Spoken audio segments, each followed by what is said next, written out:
광야에서 시험을 이기신 주님의 공생애의 시작은 이렇게 시작을 합니다. 예수께서 비로소 전파하여 이르시되 회개하라 천국이 가까웠느니라. 예수님의 설교 내용은 간단했습니다. 회개하라 천국이 가까웠느니라 이겁니다. 회개라는 것은 죄에서 돌이켜 예수님의 이름으로 변화를 받는 것을 회개라고 이야기합니다. 우리가 입으로만 하는 것은 자복입니다. 자복을 할 경우에는 천국이 오지를 않습니다. 회개를 해야만이 천국이 옵니다. 그래서 회개는 흑암에서 빛으로 나오는 것이 회개입니다. 절망에서 희망으로 나오는 길입니다. 가난에서 풍요로 나오는 길입니다. 질병에서 건강으로 나오는 길입니다. 그러므로 내가 가던 길에서 180도 돌리는 길입니다. 자기 중심적인 삶을 살던 사람이 하나님 중심, 이웃 중심의 삶으로 돌이키는 겁니다. 이 사람이 바로 회개한 사람입니다.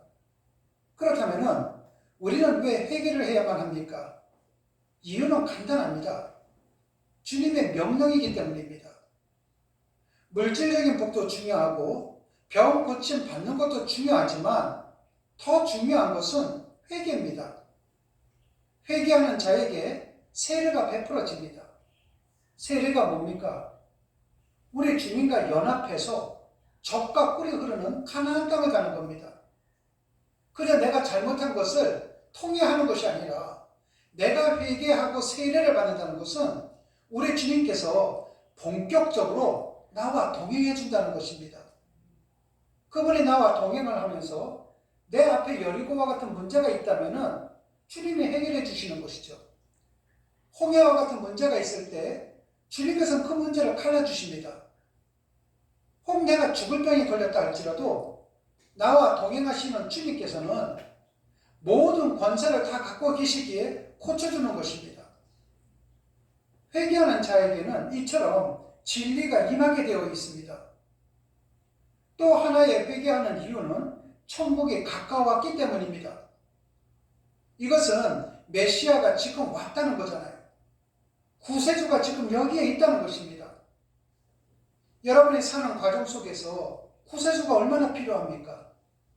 가난 속에 있을 때 가난으로부터 구해주는 구세주, 내가 몸이 아플 때 질병으로부터 구해주는 구세주, 내가 절망 속에 있을 때 희망으로 이끌어주는 구세주, 그 구세주가 지금 여기 있다는 것이 천국이라는 것입니다. 천국이라는 것은 장소적인 개념이 아니라 통치의 개념입니다. 하나님의 통치, 다시 말해서 예수님의 통치, 예수님의 역사가 이루어지는 것이거든요. 천국의 주인은 하나님이시며 예수 그리스도이십니다. 그런데 그 예수님이 이 땅에 오셨습니다. 그 예수 그리스도께서 지금은 영으로서 우리 가운데 계십니다. 천국은 이미 왔습니다. 그러므로 지체하지 말고 회개하여 예수 그리스도로 천국을 소유한다는 말씀입니다. 여러분, 회개를 한다는 것은 누구를 위하는 것이 아니라 이런 의미에서 나를 위해서 하는 것이죠. 이어서 18절 말씀에서 예수님께서는 뭐라고 말씀하시는가? 제자들을 부르시고 난 다음 예수님께서는 말씀을 하십니다. 너희가 사람을 낳는 어부가 되게 하리라. 주님께서 말씀하시기를 나를 따라오너라. 내가 너희로 사람을 낳는 어부가 되게 하리라고 하셨습니다. 여기에서 되게 하리라는 말은 만든다는 뜻입니다. 우리 주님께서는 너희 모두는 사람을 낳는 어부가 되라고 명령하지 않았습니다. 너희가 사람을 낳는 어부가 될 수 있게끔 우리 주님께서 만드신다는 거예요. 그러므로 우리는 그 주님에 의해서 사람의 어부가 되는 것입니다. 우리는 이것을 잊지 말아야만 됩니다.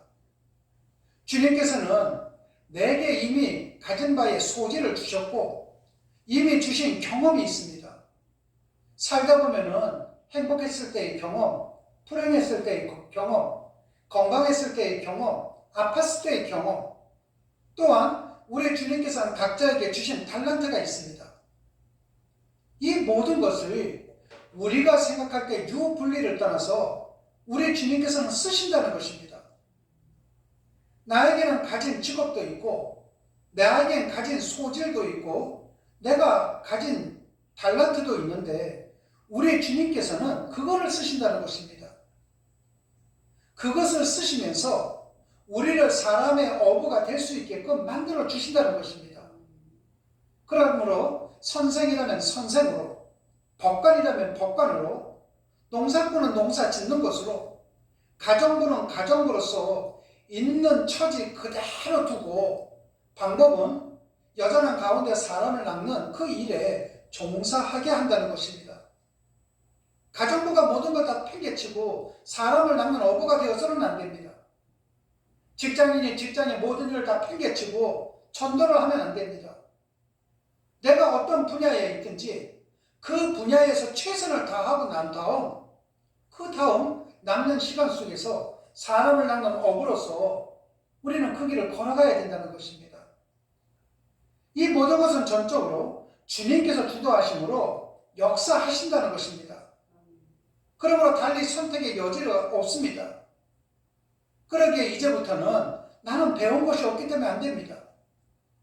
나는 가진 것이 없기 때문에 안 됩니다. 나는 시간이 없어서 안 됩니다. 이러한 이유를 댈 이유도 없습니다. 여러분, 우리가 살아가는 데 있어서 가장 소중한 것이 뭡니까? 내가 행복해야 되지 않겠습니까? 내가 건강해야 되지 않겠습니까? 내가 희망과 소망 속에 살아가야 되지 않겠습니까? 주님은 그것을 우리에게 주신다고 말씀하시는 겁니다. 그런데 우리 주님께서는 우리에게 요구를 하셨습니다. 먼저는 회개하라는 것입니다. 예수의 이름으로 변화를 받으라는 것이죠. 두 번째는 사람을 낳는 어부가 되라는 것입니다. 그렇게 되었을 때 우리 예수님께서는 우리의 모든 것을 책임져 주신다는 겁니다. 그러므로 여러분 모두 다가 여러분을 만나는 사람, 그 사람들을 그리스도로 인도하는 복음을 전하는 사람들이 되셔야만 됩니다. 전도는 수복음 비전교회를 위해서 하는 것이 아닙니다. 전도는 여러분의 삶을 위해서 하는 겁니다. 전도는 여러분의 후손들을 위해서 하는 것입니다. 그러기에 우리 주님께서는 나를 따르라. 내가 너희로 사람을 낳는 어부가 되게 하리라고 말씀하셨습니다.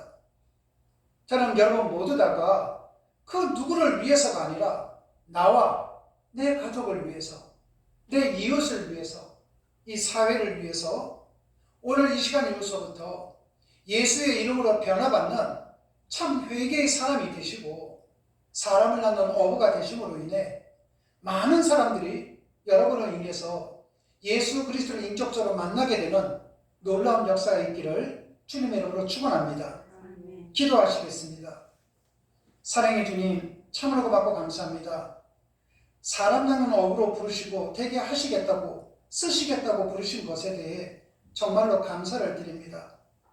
이 사명 허락하신 각자의 자리에서 우리 모두 다가 잘 감당할 수 있도록 은혜를 더하여 주시옵소서. 주님 고맙습니다. 예수님 이름으로 기도드렸습니다. 아멘.